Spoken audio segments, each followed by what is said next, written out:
gagapan Raden Werkudara kataman pusaka Kyai Candra Sakti. Raden Werkudara dasaring satriya ingkang kamot marang sipating kawruh kaminangka sipat kandel wis mumpuni olah kridaning rasa.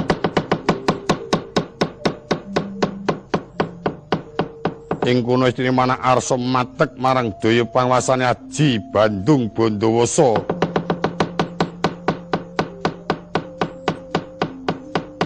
Mleset sakliring pusaka kang landhep bisa anempuh ngundurake marang perkewuh luput wong bujana. Noyanayuh Baskara Titimangsa karana Raden Arya Bratasena wedal sakmangke wis angesti marang Aji Bandung Bandawasa tikel kerosane. Nyandak ingkang raka Raden Kartipeya kaya nyekel kapuk Selombo kaundha kasabetaken Bantala Kuwanda remuk ajur swalang-walang Kartipeya tekaning pati.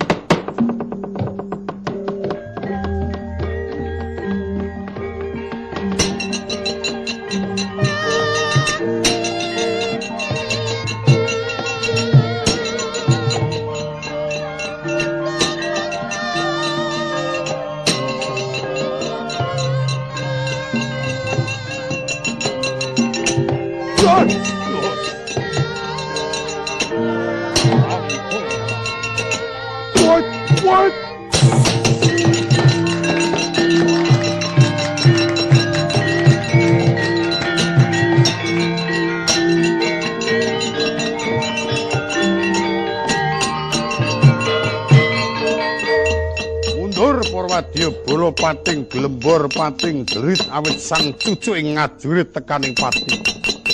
Kocapa kang tedhak sangka dipangga Kyai Murdaningkung Prabu Bogaden. Aduh Yai.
Lamun mati aja dadi dewa ratu.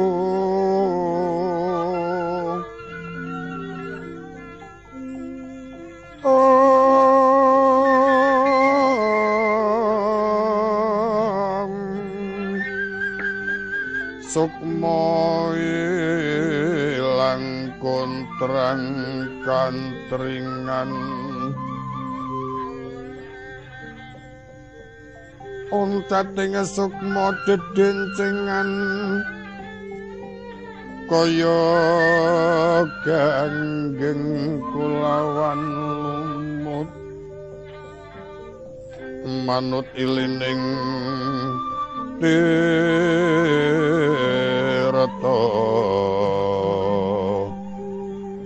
lambak-lambak tumekeng samudra laya lebur katiuping mandra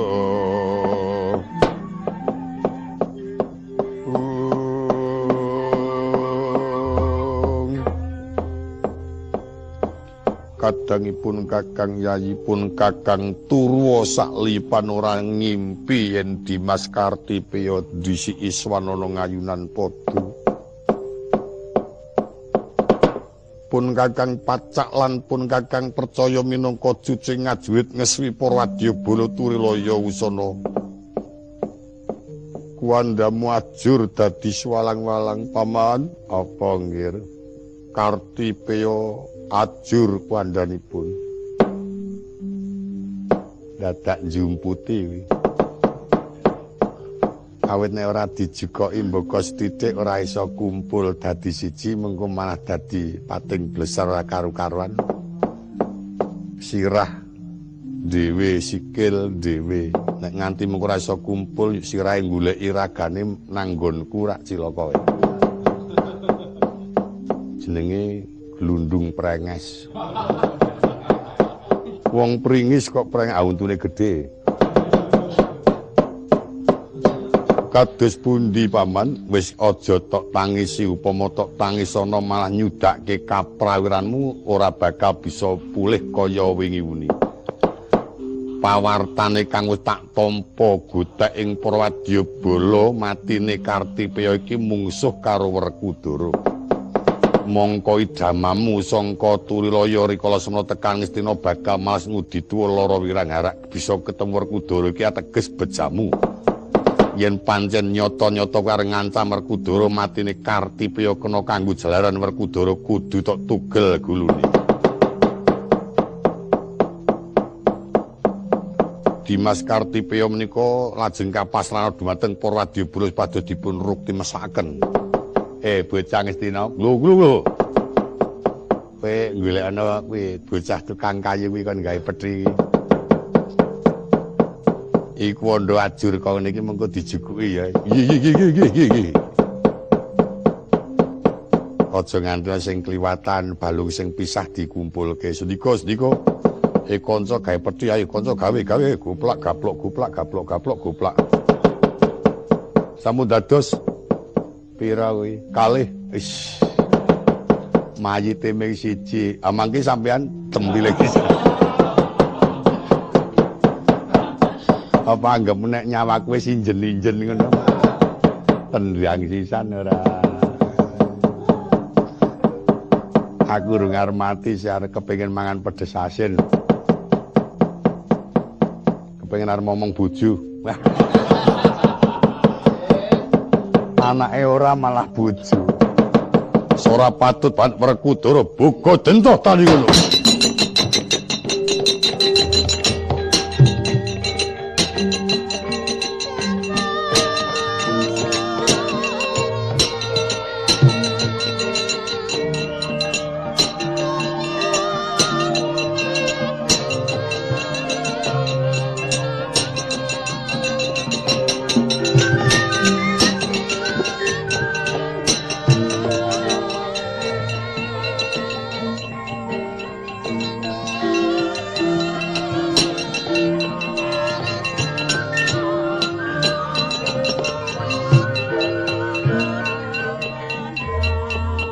Narita rikala semana Raden Bratasena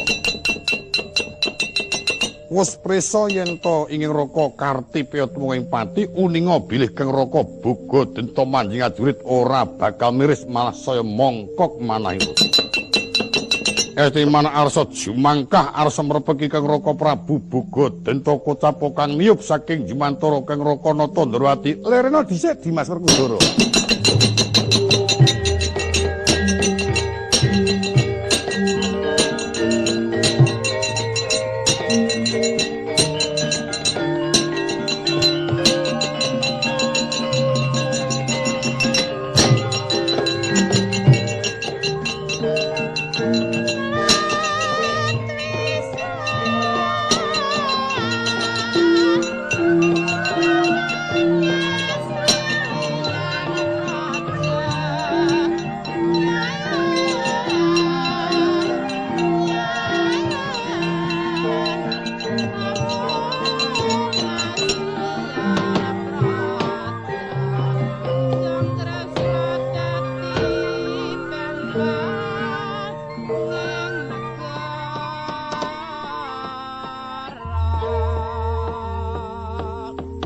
Lingsir latri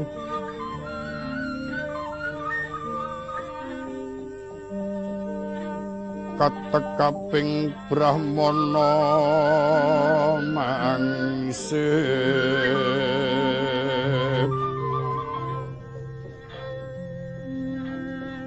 kedaping lintang teranggono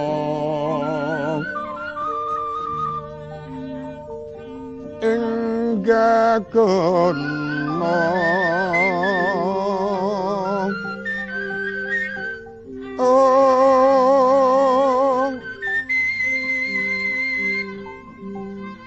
surem soroting sasongko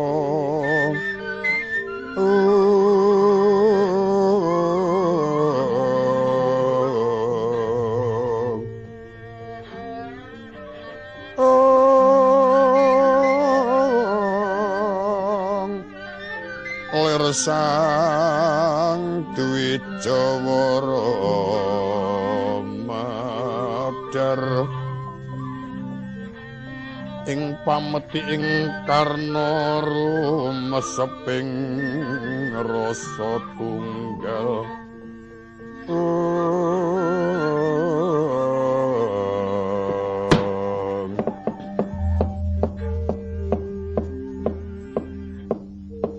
aja kaget Yayi pun Kakang merpegi awit rikala jaman semono sak sedane Yang Bisma para kadang tuwin para putra pinatah marang Eyang Maswapati supaya njaga saben pakuwon isine samangsa-mangsa ana solah tingkahing Kurawa kang nilar wewaler nrajang marang kebeneran supaya banjur para kadang tuwin para putra mau kumpul sowan ing Randuwatangan perlu ngrembug sapa tandingi kang manjing yuda. Kalingan Dimas. Yo kengetan.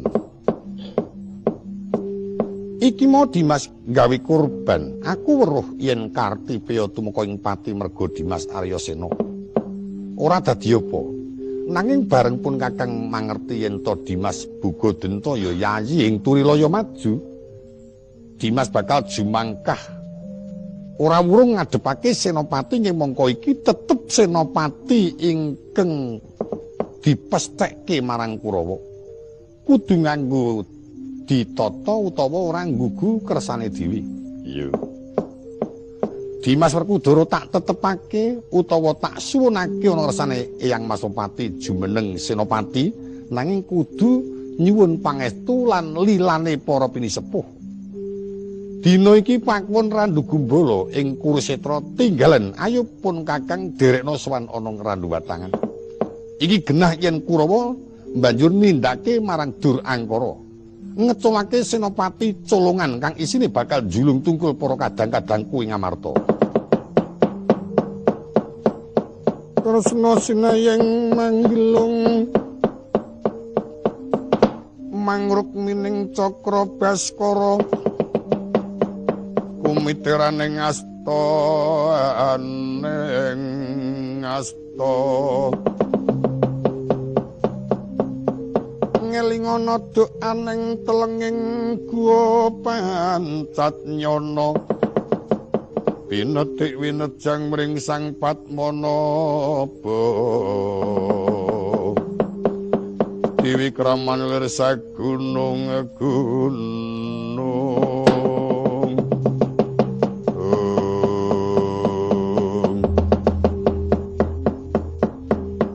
sangga panuwunku aku manut kresna kakangku nanging besok supaya aku sing kudu tok dadekke senopati mungsuh karo Bugadenta kakangku jalaran dheweke ngancam karo aku yen ora tanding karo aku mengko mundak ora lega atine. Iya. Mengko tak suwunake pangestu lan tak tetepake ana kersane Eyang Maswapati sineksen dening para kadang yen to Dimas tandingi Bugadenta. Iya.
Mundur sang satru sekti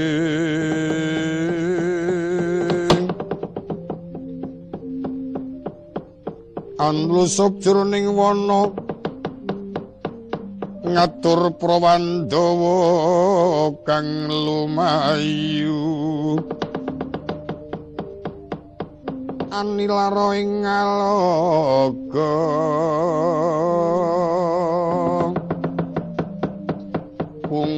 pungun sang Sudibya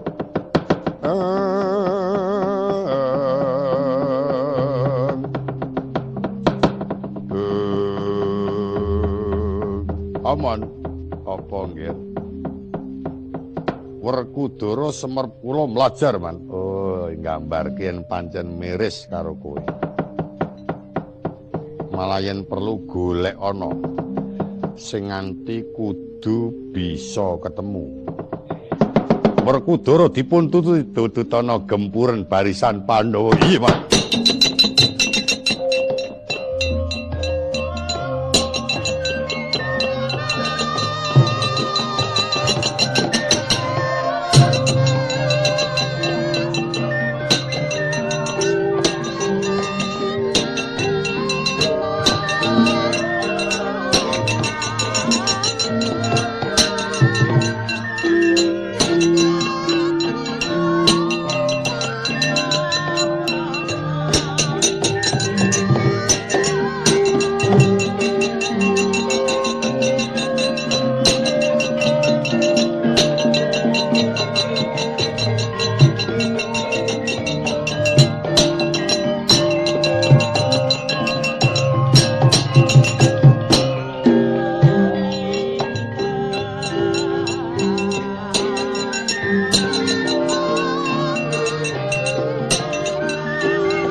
kayon katiuping angin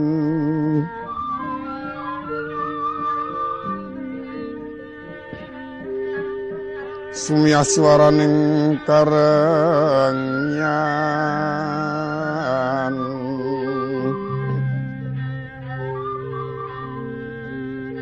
samirana awara kulawan riris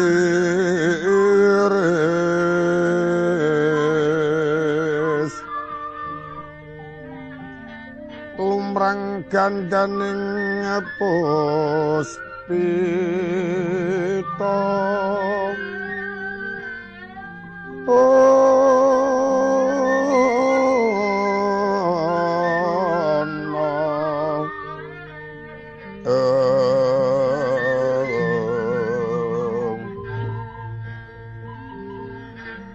sa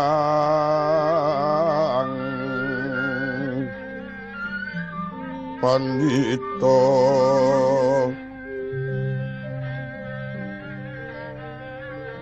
karnaning tiasa lonang anggika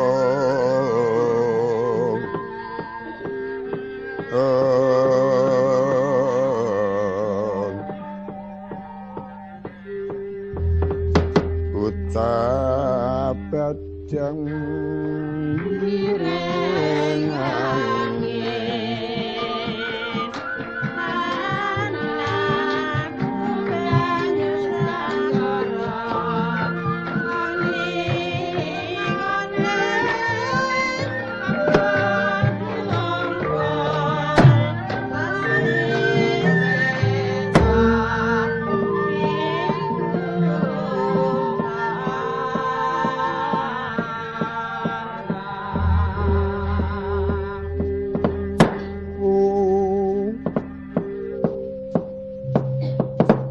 sidem tanana kang samya sabawa senadyan ta kutu-kutu walang toga tatan wenten kang samya munyu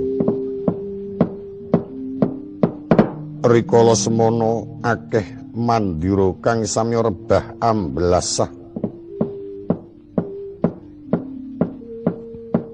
satu ana kang samya lumaris angungsi satu galak satu manditan wenteng kang samya mapan wonten ing wewengkon wana awit nembe kinarya bituta malok Bendawalapati rebut byada Prabu Bogodenta mengsah marang Raden Arya Werkudara sawunya nampa pangandikanipun ing Raka Sinuwun Dwarawati Raden Arya Bratasena nguncati sangka ing paprangan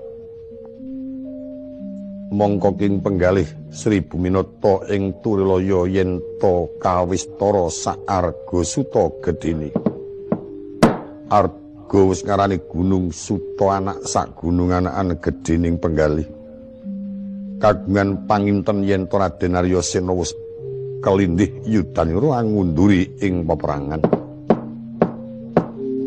sigra pinaringan dawuh para wadyabala kene nungka barisaning Ngamarta angangsek wonten ing pakon Randu Watangan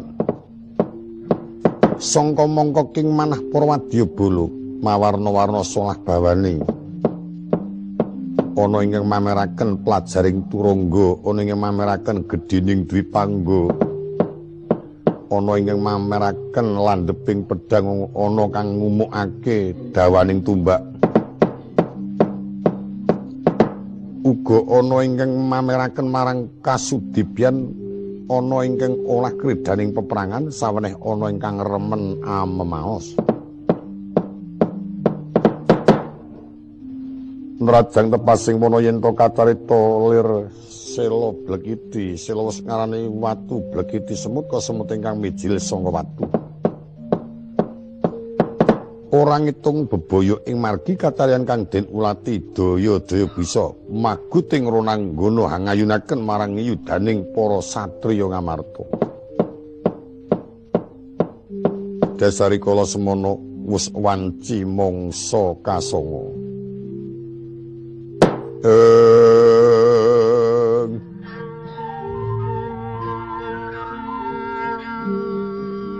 miat langening karyana gelar pandamuntar lir soroting pepunang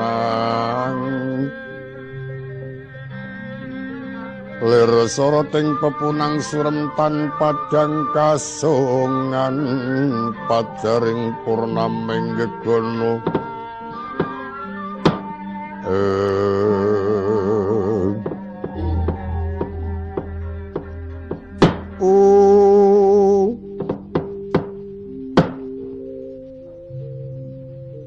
sigeg candraning wana tuwin renggani kang samya lumaksana nenggih ingkang kinarya sinabeting cinarita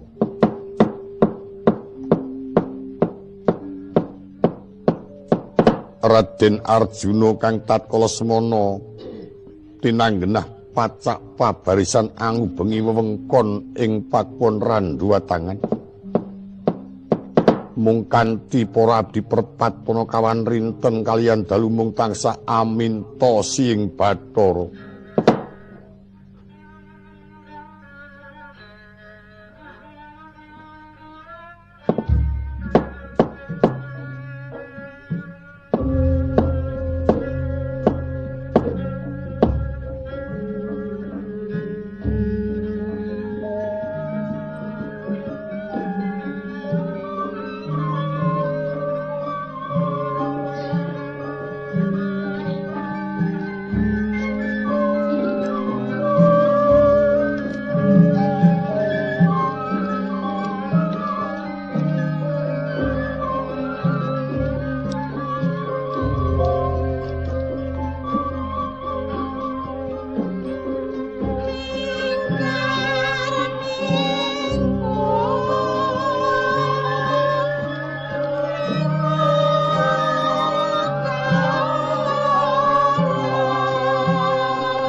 mulat marang Sang Arjuna wis munya kamanungsanira mulat marang Sang Arjuna wis munya kamanungsanira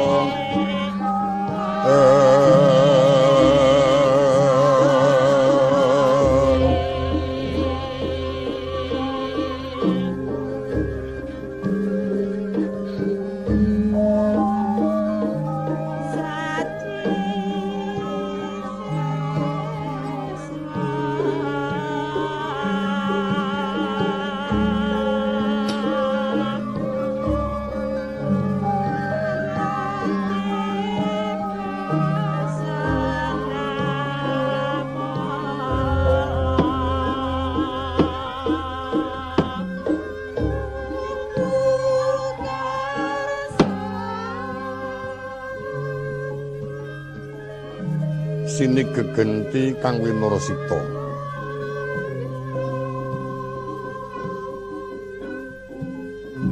Kocapa ingkang dumunung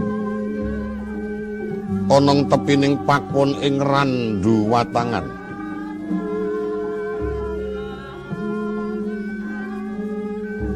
Iku pamadyaning para Pandhawa ya pamadyaning Kadang Pandhawa. Satriya Madukara Raden Janaka ya Raden Arjuna ya Sang Danawikara ya Raden Haryaparta. Duk rikala semana pinasran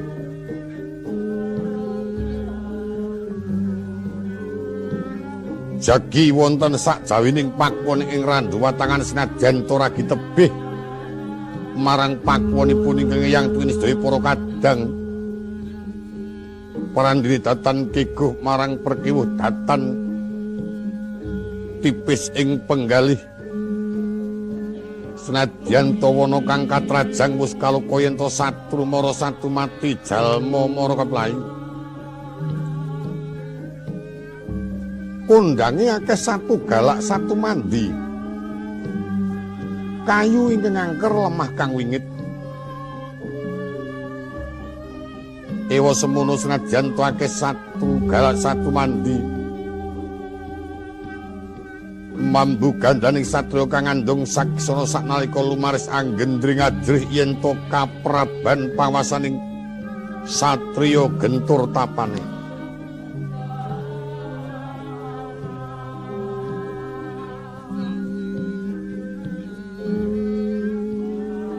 kayu angker lemah kang wingit katrajang Raden Janaka saneka tanpa daya saknalika tanpa kumara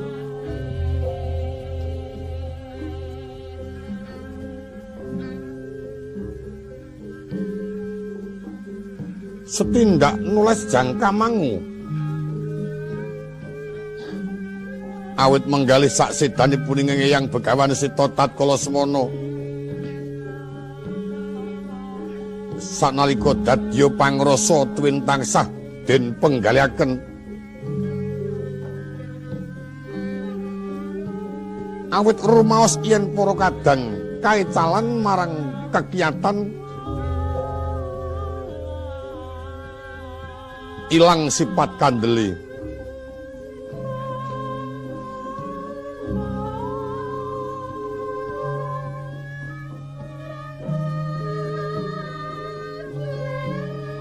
tan wenten kang kepareng nderek kejaba para abdi perpat Panakawan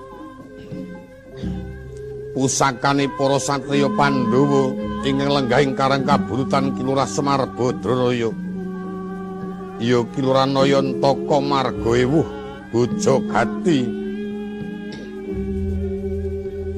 ya Kilurah Boga Sampir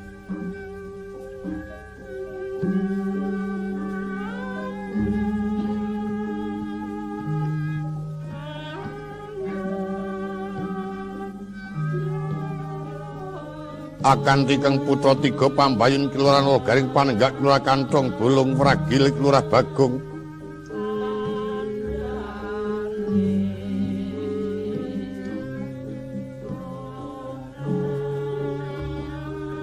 wis dangu nggih ngadhep marang ingkang Bendoro.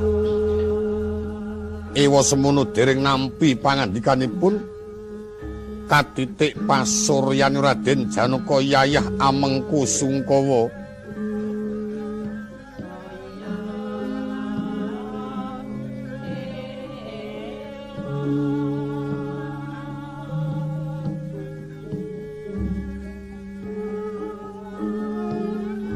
Keparang wijling sabda Lurah Semar arsa munjuk marang ingkang Bendoro. Peladalah kaya nuju anawung Sungkawa.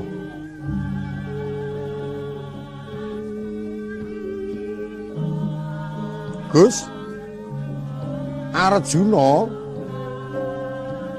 menggali getun menapa ingkang dipun getuni yen menggali Sungkawa menapa ingkang dipun sungkawani. Kula triparing pangendika dhateng ngabdi pun Badranaya.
Titi tundha gagating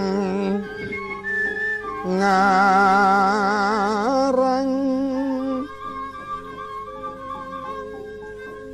Trisundri winayang jati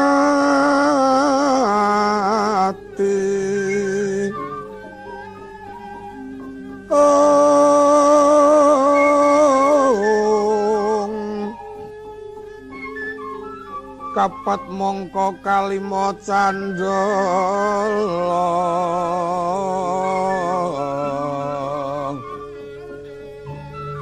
mongko kalima candala ong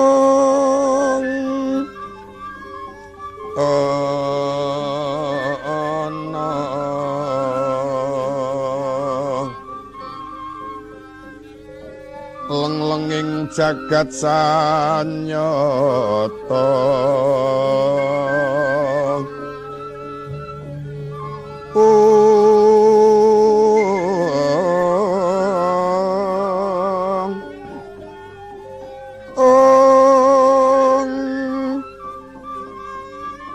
Patupate ulo lanang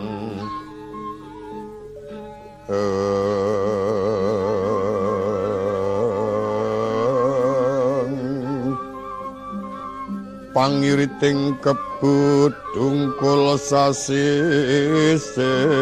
sapi kumarang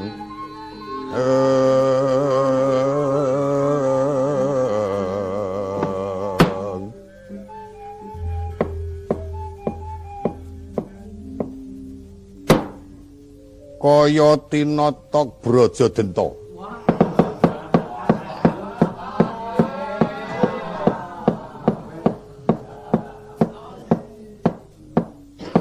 Jalaran bendara wiwit wau kula adhep boten paring pangandika menika ingkang kapenggalih bab menapa. Yen menggalih sungkawa ingkang dipunangge sungkawa menapa yen to menggalih dukita keparing ingkang abdi cumadung dawuh yen to kagungan raos keduwung jalaran menapa yen kagungan penggalih liwung pelogem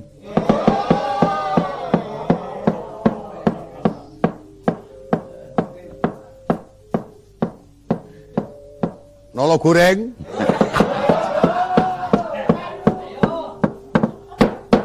rasa-rasake sia-sia. Awong muni nala gareng kok nala goreng. Bendaramu enggal dicaosi atur. Ane wong ndara ki angel kok tangguhe angel. Angel tenan. Angger muni kumpul karo kanca-kanca kaijenen ngono kuwi sing adat sing iki cok menang-menang dar ora kersa ngunjuk ora kersa. Jalaran wong kewajibane abot ana kene iki jaga. Monggo lajeng kula triparing pangendika menapa ingkang kapenggalih Gus? Wah, sian.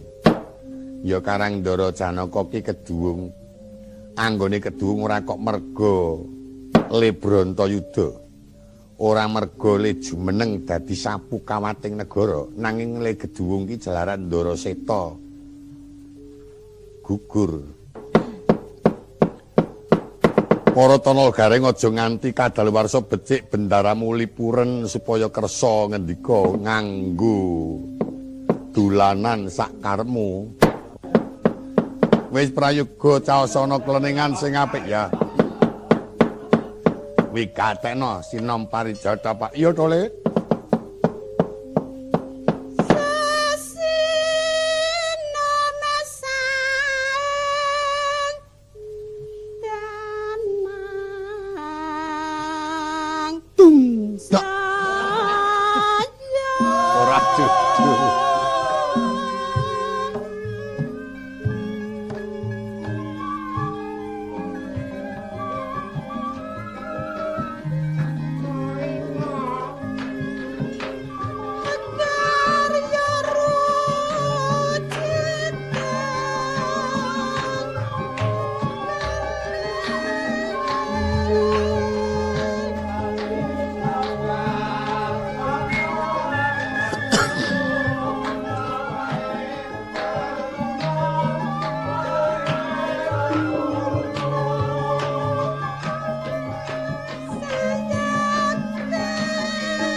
wae lah, penak temenanan iki. Iki sing tak karepake ngono to, Le. Iya, Pak.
Paring munju atur ngersanipun Ndara Janaka menika wau pasugatan saking Abdinala Gareng dipun tampi monggo mboten nyumanggaken sinom parijata. Prandene bendaramu kok ya tansah jegeger kendel wae. Oh ya kurang remen penggali nek karenan ya terus nyono Gareng kono nggo tuku jarum. Ngono. Nek ngono ku rak merga kurang karenan penggalihe ngono. Bendaramu. Lah iya. Coba jajal truk yen kowe sing ngaturi gending tak walike slendro ya, Kang. Ya. Tak nyuwun pambuka kok nak sinom parijata to, Kang? Aku tak nyuwun gending sinom logondang ditibake eling-eling sing langut karenan penggali Ndara aku bisa nampa kanugrahan. Sinom ning logondang. Ayo coba tak krungu jajal. Nek pancen iso sinom logondang kudu iso sinom luk suling. Ayo ra belayangan. Wong luk suling ki bawa modernisasi desa njur nggo sinom.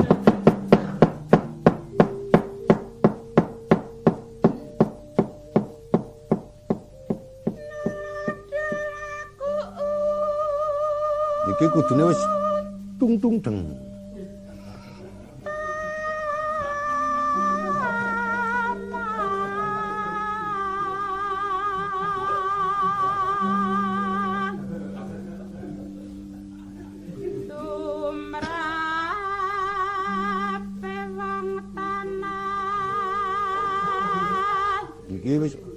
Wis lekas tang tang tang.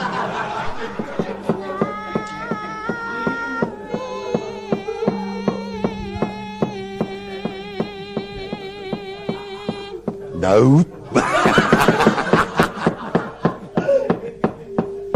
Kowe kok aja trigis nang kono, Gong. Tembang kok dindaud.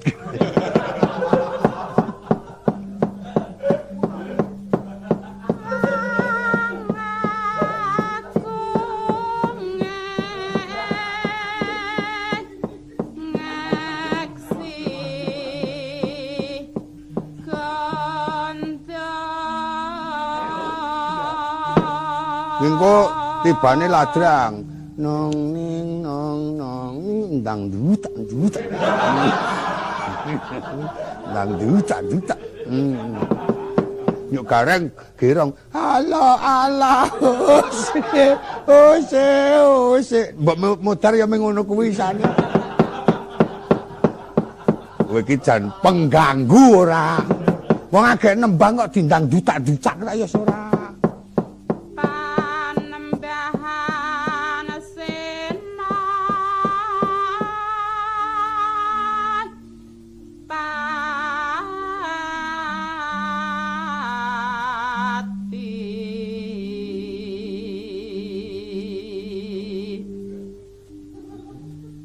tung tung tung Patiamar Suti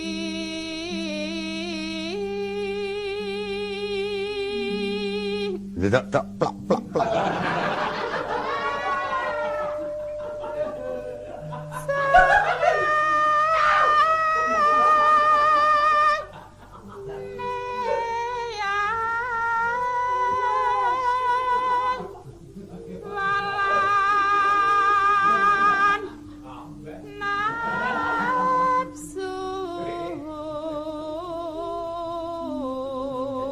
krungu aku ngendang ngono terus Tumi mara.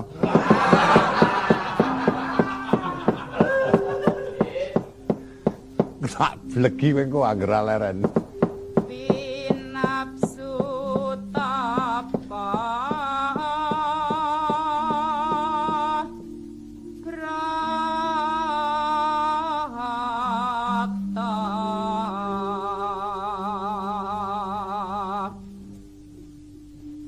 anapi siang lan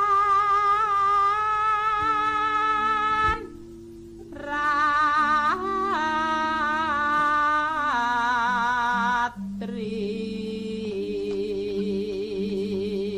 Prung. Iki apa?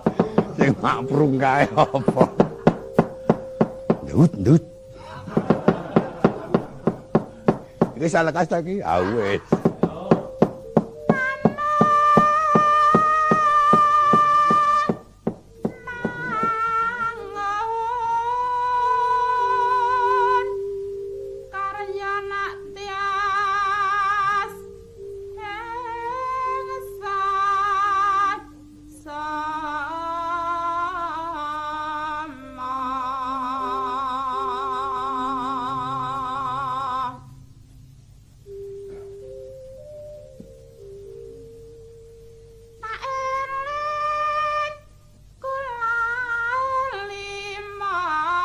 Pulang.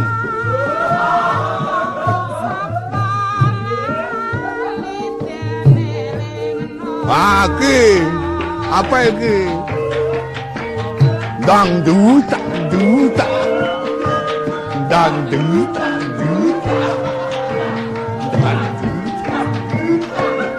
Doer. Kok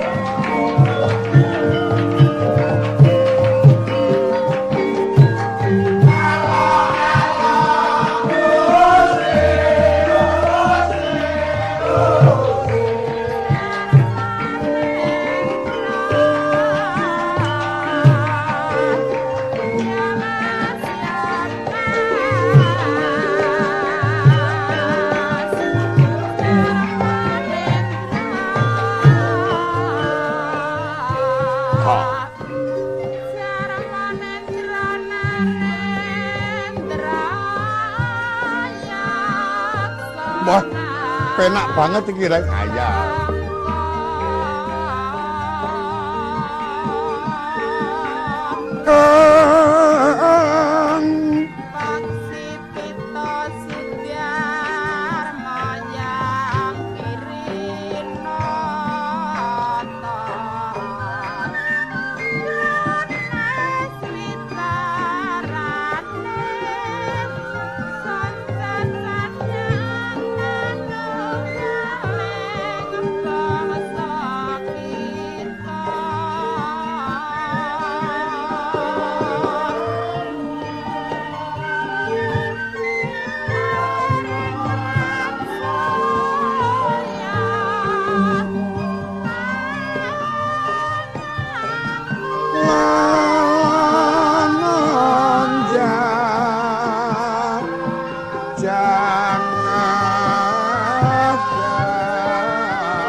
kudu eling kang paparing. Saiki iki kendangan Dendang Semaran. Ayo, Gong. Kuwi kendange kudu papat kuwi. Tung tung tung tung tung.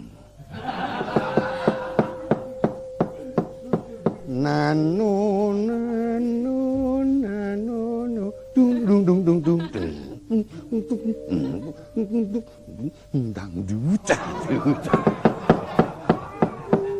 dang duwer ana kendangan papat kok ndang dutak-dutak. Iki njur tibane dolanan Dendang Kasmarang. Nah, rak ngono wah sian wis werna-werna.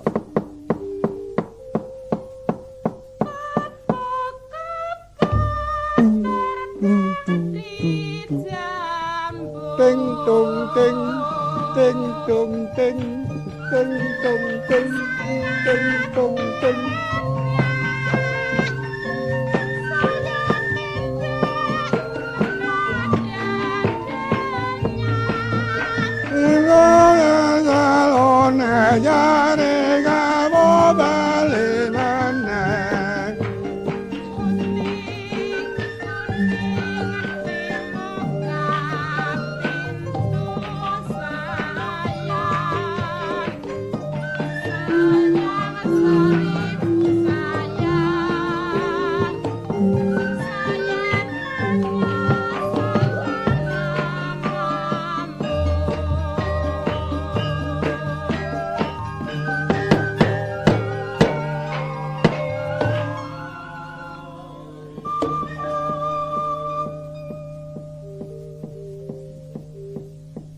Tambah meneh ya Pak. Sing kepenak le.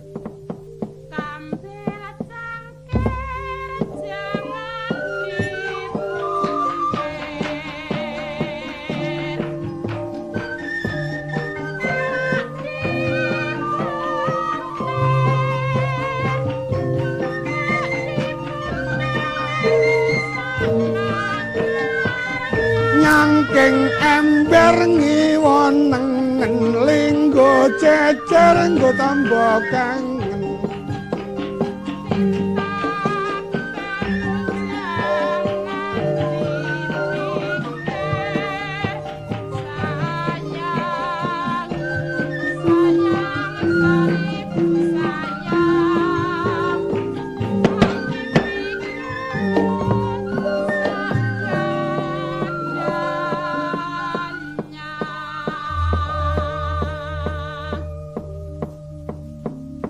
Menika Gus gending eling-eling utawi lajeng dolanan Dendang Kasmarang.